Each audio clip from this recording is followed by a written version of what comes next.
Именно такие люди, которые тогда вели переговоры с Гитлером, именно такого сорта люди сегодня сносят памятники воинам-освободителям, воинам Красной Армии, освободившим страны Европы и европейские народы от нацизма. Dear Russia, in recent days, Vladimir Putin and his government, as well as the Russian media complex, have been rewriting history. They've touched upon wounds from the Second World War, wounds that the Russians themselves inflicted on Poland. Putin stated that the Soviet Union was not an aggressor in the Second World War. He accused Poland of collaborating with Nazi Germany, blamed the start of the war on the Allied powers, and downplayed the coalition of the USSR with the German Third Reich. Initially, I thought Putin's remarks were too absurd to address. However, when Vyacheslav Volodin, the chairman of the State Duma, accused Poland of collaborating with Nazi Germany and insinuated Poland's support of Hitler's genocidal policies against the Jews, and demanded an apology from Poland to the applause of the Russian diplomatic corps and Russian media, I decided the record needs to be set straight. The truth. What is the truth? The truth is that on the 1st of September 1939, Poland was invaded from the west by Germany, and on the 17th of September 1939 from the east by Germany's ally, Soviet Russia. This was in accordance with the Molotov-Ribbentrop Pact, signed on the 23rd of August 1939. The pact was more than a non-aggression pact. A secret protocol within it established spheres of interest in Central and Eastern Europe.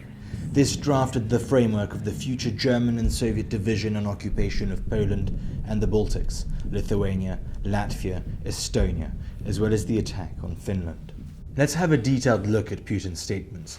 At a recent meeting with leaders of the Eurasian Economic Union in St. Petersburg, Putin trivialized the signing of the Molotov-Ribbentrop Pact.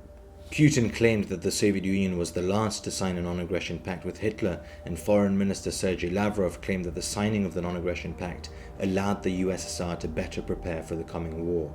The truth is that the collaboration of Germany with Soviet Russia far predates the Molotov-Ribbentrop Pact. The 1922 Treaty of Rapallo normalized diplomatic relations between the two countries and officially only introduced economic ties. However, in secret, they established an elaborate military cooperation. The Russian and German armies secretly co-trained their officers. The Germans were instructed by Bolshevik leaders, whereas the Russians were taught by future Third Reich generals. The German army was allowed to use Russian training areas to test military technology and tactics. The 1926 Berlin Treaty reaffirmed the Treaty of Rapallo. It was renewed in 1931 and ratified in 1933 with the newly formed Third Reich. The final signal for Soviet Nazi rapprochement came in March 1939 from Stalin himself during his chestnut speech at the 18th Party Congress, which led several months later to the signing of the Molotov-Ribbentrop Pact, the invasion of Poland, and the outbreak of World War II. Russian officials have accused Poland of making deals with Germany first.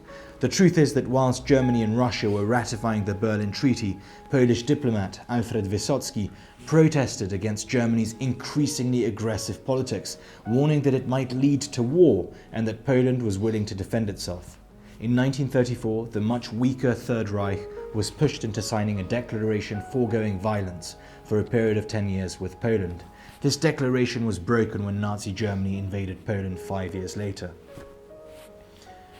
Putin has accused the Polish ambassador to Germany of anti-Semitism, calling him that bastard, that anti-Semitic pig. Сволочь, свинья антисемитская. По-другому сказать нельзя. The truth is that Ambassador Lipski's statement was taken out of context. Michael Schuderich, Poland's chief rabbi and the Polish Union of Jewish Religious Communities, came to Lipski's defense. Schuderich's statement clarifies the issue. For us Jews, it is particularly outrageous for Putin to manipulate the tone of Lipski's comments, made in his conversation with Adolf Hitler in 1938. One shouldn't forget Poland supported the emigration of its 10% Jewish minority, but it did so partly in cooperation with the Zionist movement, to which it gave clandestine military support. At the same time, however, when the Third Reich expelled thousands of Polish Jews in 1938, Polish diplomatic services, including Ambassador Lipski personally, assisted them. accusing Lipski of anti-Semitism on the basis of one sentence taken out of context is extremely irresponsible. Furthermore, during the war, Lipski enlisted as a volunteer into the Polish army and went on to liberate Ancona with the Polish Second Corps in 1944. Russian officials claimed that Soviet troops did not invade Poland. They merely entered in 1939 when Poland had been defeated. The truth is that the 600,000-strong Red Army invaded Poland without warning in the early hours of the 17th of September and found soldiers of the Polish Border Corps, the Pinsk Flotilla, and Polish reserve troops standing in their way. One of the many border units was that of Lieutenant Jan Bobot. Like the rest of the Polish army, surprised, overwhelmed and outnumbered, he fought on. For 4 days he defended his bunker. In his final report he wrote about the 100 or so dead Russians on the battlefield and about hundreds more mounting another attack.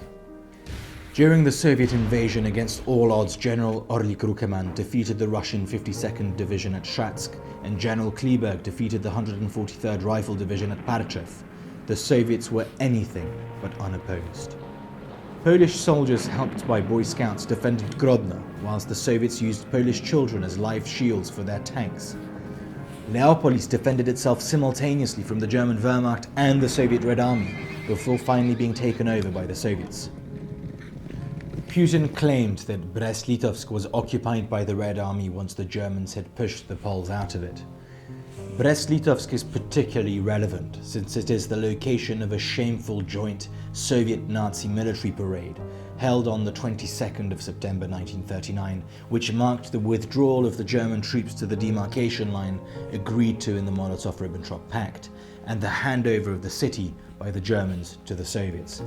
Whilst the troops were parading, Polish captain Wacław Radziszewski and his soldiers were still defending one of the Brest forts against both Wehrmacht and Red Army artillery, giving up their position on the 26th of September. Putin also stated the Soviet occupation of Poland was necessary because the Polish government had lost control of the country. On the 17th of September, when the Soviets attacked Poland without a formal declaration of war, the defensive war against the Germans was in full flow. The Battle of the Bzura, the largest of the campaign, was ongoing. The Oksywie garrison, Hel, the cities of Warsaw, Lwów, and the Modlin fortress were still all holding out against the Germans. When the Soviets invaded Poland, the Poles were unable to fight two aggressors simultaneously. It was the Soviet invasion which destroyed the last Polish plans of defense and forced the Polish leadership into exile.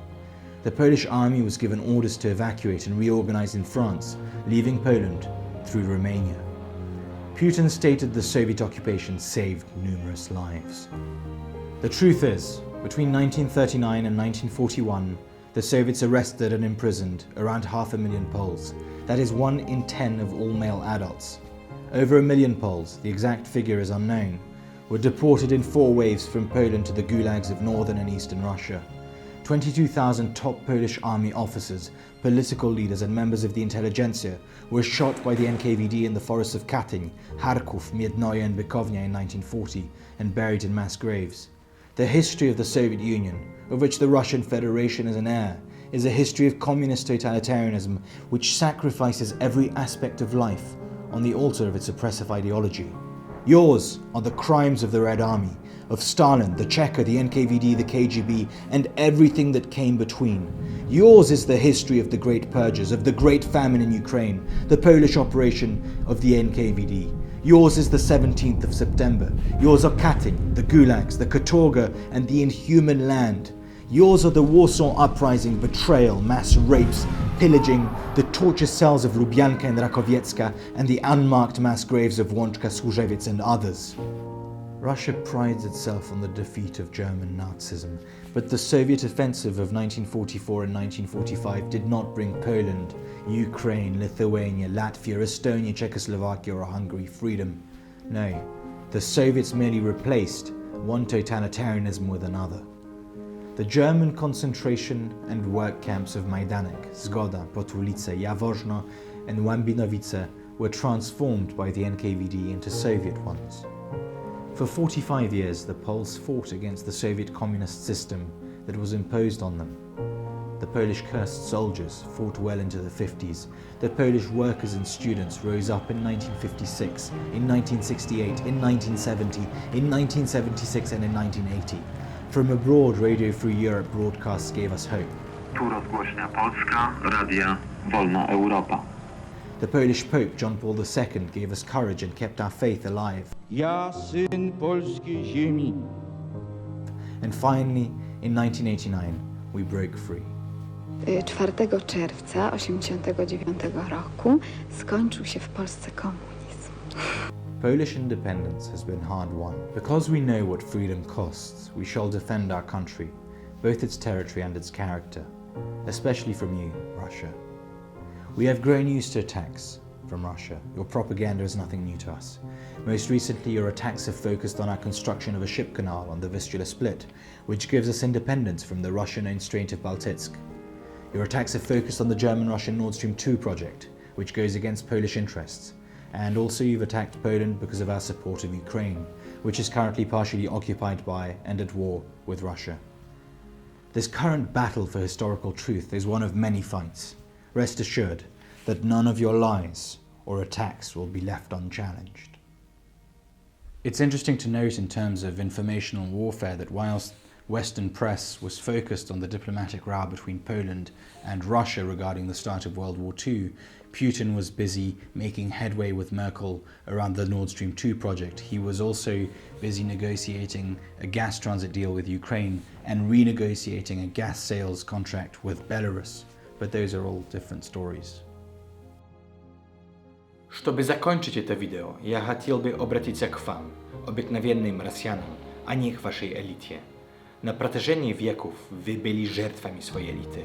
В царском самодержавию вы были крепостными, отправленными в каторгу.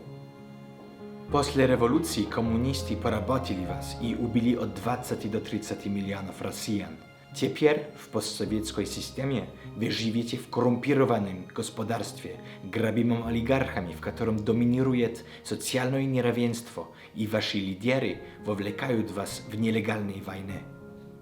Любая попытка российских лидеров построить великую Россию приводила к несчастью для вас, простых граждан России. Но есть надежда. Ваш великий писатель Александр Солженицын красиво сказал: «Одно слово правды, весь мир перетянет».